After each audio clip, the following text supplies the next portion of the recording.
Welcome to the Wednesday Warrior Wrap-Up, where we take a look at some of the awesome news and reveals of this week. First up in the news, the Transformers team this last week pretty much did a bunch of reveals. First up was a Target exclusive 4-pack, the final of the 4 weeks of Target exclusives, but not the last, they said, of a Cliff Jumper from the Prime Universe, the toy-accurate version of Tarantulas based on the package art, so more like package art accurate, a Cyberverse Tarn from the cartoon series, and lastly, a G1 Universe Squeeze Play from the Japanese continuity of the Headmaster Juniors. And he comes with a bonus, Browning, the Gunformer that was in the show. He's going to be an accessory, very cool looking. Up next, we had a look at a reissue of the Ectotron to celebrate the Ghostbusters and Transformers 40th, and to give people a chance to get it again. Same figure, different packaging, just has the 40th anniversary on it, and a G1 looking box. And then the coolest one is the TMNT crossover collab of the Party Wagon, aka Wallop, I think that's what they're calling it. And has the ability to become each of the 4 turtles based on swapping a head accessory and weapon accessories. I was kind of hoping for a Metalhead character in robot mode, like have him be called Metaltron or Metalhead and then be at the Party Wagon, but I like this idea too. It just means a lot of people who are completists will probably buy 4 of them to get each of the different turtles, but then you've got like a fleet of Party Wagons, so it's kind of tricky. And then lastly, they released the G1 comic Shockwave with the little Optimus Prime head. I think we talked about it a while ago, and it looks really cool. And on that note, they did announce that there would be more of those, not just this one and the Grimlock, so I'm excited for that. I like the comic cel-shaded look kind of thing they're doing. But yeah, I just thought I would point out those 4 little things. There's more Transformers to come, so in this episode, so stay tuned. We have more to talk about. And in more Hasbro news, the Ghostbusters had some figures go live of some of the old Kenner, old school looking toys, the 4 characters, and they're more like animated pastel kind of outfits with some ghost. And I thought that was pretty cool. They actually came in, sold out really fast, and then they went back in stock, and then some sold out again. So that's really good to see that there is some love for Ghostbusters still, so Hasbro keeps making stuff for it.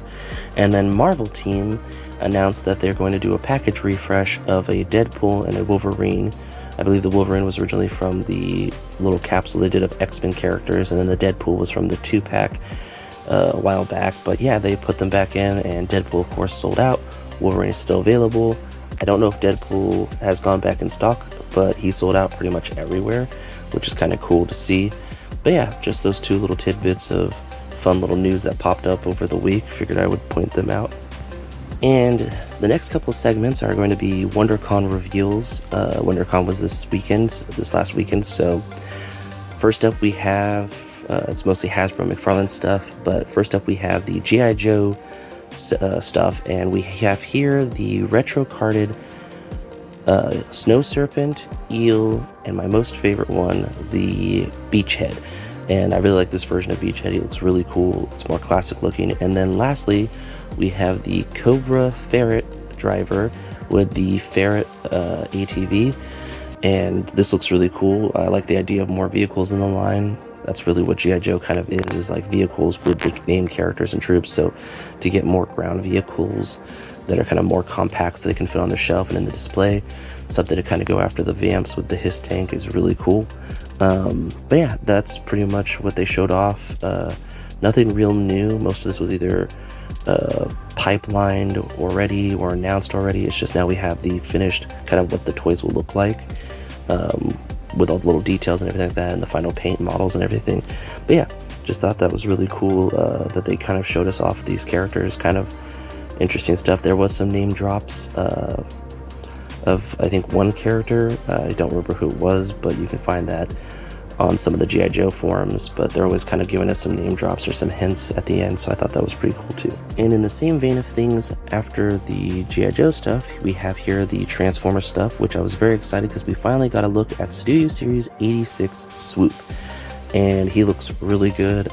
He comes with 2 swords, his and Grimlock's, which is really cool. I'm very excited for that. Then we also have Voyager class Shockwave from the Bumblebee movie. So we had his core class originally, now we have his Voyager class, which fits well with the Soundwave and the Concept Megatron and Starscream and the rest of the Seekers.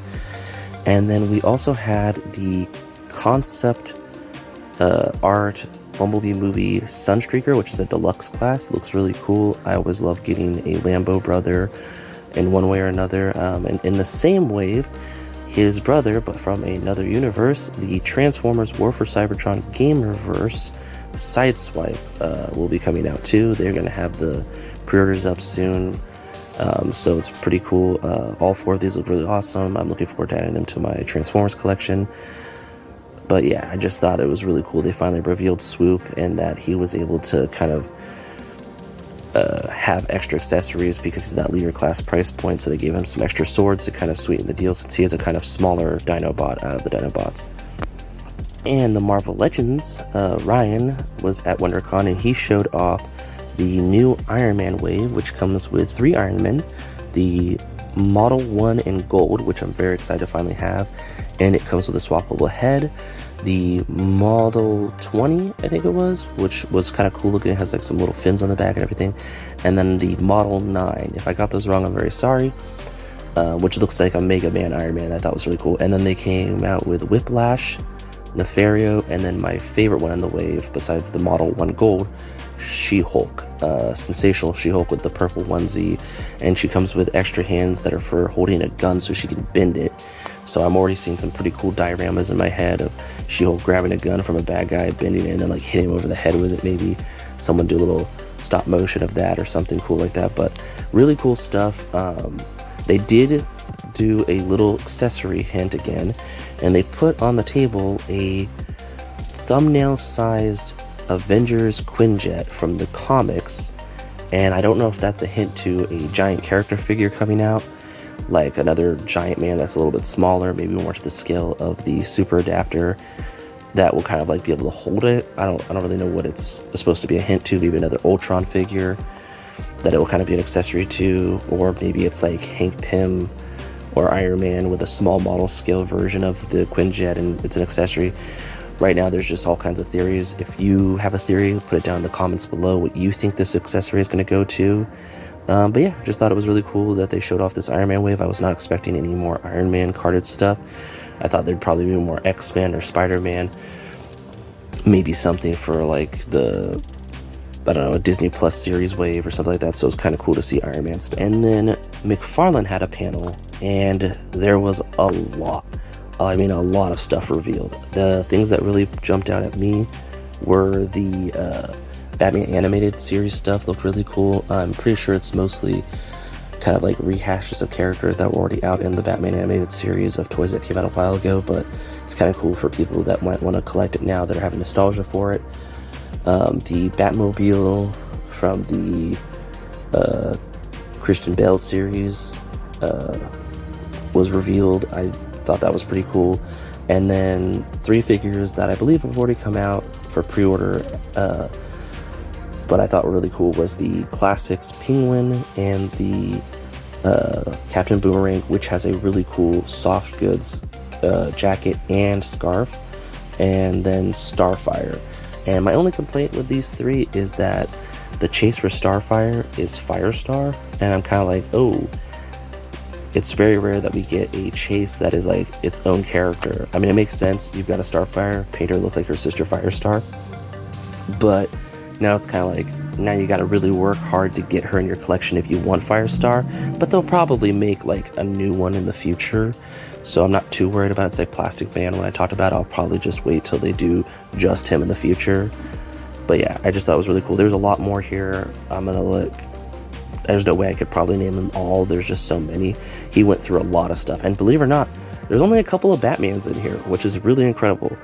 There's a lot of new characters or characters that we weren't expecting to see anytime soon, I feel. But I just thought it was really cool, so I thought I would talk about it. And over in comic news, in some comics, not so much news, but so much the usual what we think looks good this week, or what I think looks good this week.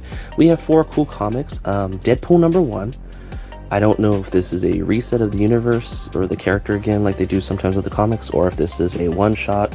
It just looks really cool. I like the cover. I like the Hydra agents, the AIM agents in the background, and just the explosions and everything. That just looked really cool. The cover interested me.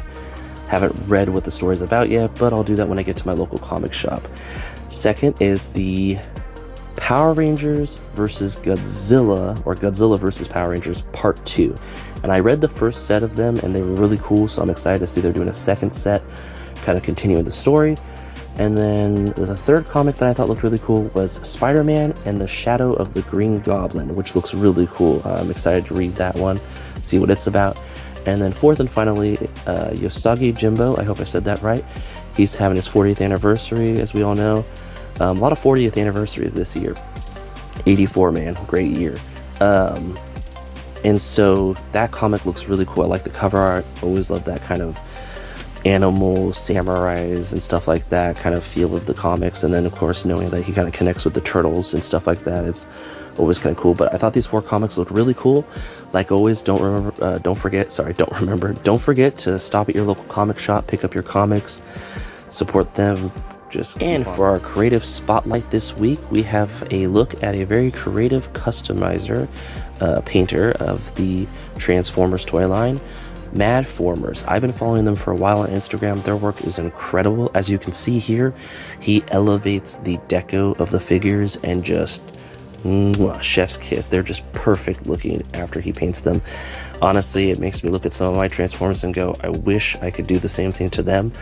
They could use a little bit of paint, but his work is incredible. If you take a look at some of the photos I have up here, this is just the tip of the iceberg, a scratch of what he has. There is so much more on his Instagram. I left his Instagram in the photo in the middle. As you can see there, it's just Madformers at Instagram. Check him out, give him a follow, take a look at what he's got. It is really stunning. He does photo shoots of them in groups of characters and stuff like that. He's got a Junkyard one, which is photoed here. He's just really cool. He's a really cool guy. His work is amazing. I always like seeing what he does. He did a really cool twin twister where he did half Diaclone colors, half cartoon colors / toy colors, and it's really awesome. So yeah, definitely check out his work. And I will be seeing you guys in the next video. And that about wraps it up. Thanks for stopping by. If you have any comments, leave them in the comment section. If you're feeling generous, share it. And thank you so much for watching. Till next time, bye.